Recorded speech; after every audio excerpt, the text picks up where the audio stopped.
বাংলাদেশের রাজনীতি দলগুলো তো বিগত বছরগুলো দেশ শাসন করে আসছে। কেউ 2বার ছিল, কেউ 3বার ছিল, 3বার 5বার, যেভাবে হোক বিভিন্ন সময় তারা সরকার গঠন করছে, দেশ শাসন করছে। কিন্তু আমরা 75-এর পর থেকে যদি এদেশের রাজনৈতিক দলগুলোর শাসন ব্যবস্থার দিকে তাকাই, দেশের ইনফ্রাস্ট্রাকচারের যে উন্নতি হয় নাই তা কিন্তু না। ইনফ্রাস্ট্রাকচার উন্নতি হয়েছে, বিল্ডিং হয়েছে, ব্রিজ, কালভার্ট, স্কুল, শিক্ষা প্রতিষ্ঠান সবই হয়েছে।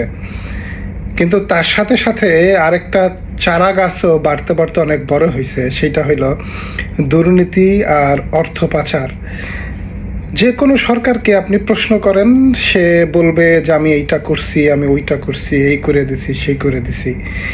কিন্তু সে তার উন্নয়নের গাছ চারা থেকে যে তার দুর্নীতির চারাটা বড়, সে এইটা কখনো আপনাকে দেখাবে না।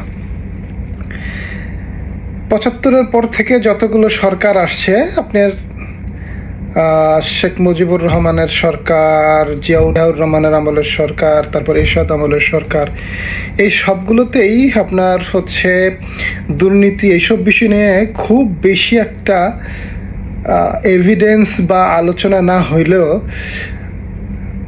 2000 সালের পরের থেকে কিন্তু এইটা খুব ভালোভাবে আলোচনা আসতেছে। কারণ 96-এর পরে যখন আওয়ামী লীগ সরকার গঠন করে, ওই সময়ে দেশের দুর্নীতির অবস্থা ছিল হচ্ছে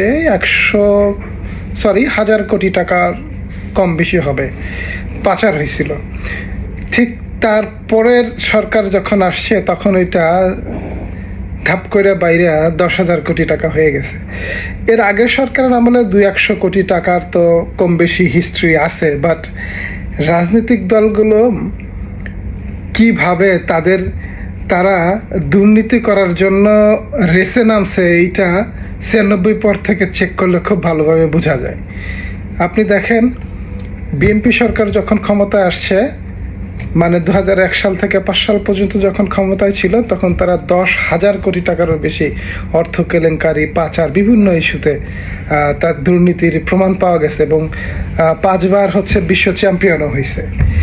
এরপরে যখন আওয়ামী লীগ সরকার ক্ষমতায় আসছে, তখন তো তারা পুরো খোলা ওপেন স্টার্ট করছে, এবং এতটাই বেপরা হয়ে গেছে যে তখন আর 1000 কোটিতে তাদের হয় নাই, ওরা বিলিয়ন ডলারে হিসাব করা লাগছে, বিলিয়ন ডলারে হিসাব করা লাগছে। তো আমাদের দেশের রাজনৈতিক দলগুলো এদেশের যে ভাগ্য পরিবর্তন কতটা করবে, এটা কিন্তু স্পষ্ট।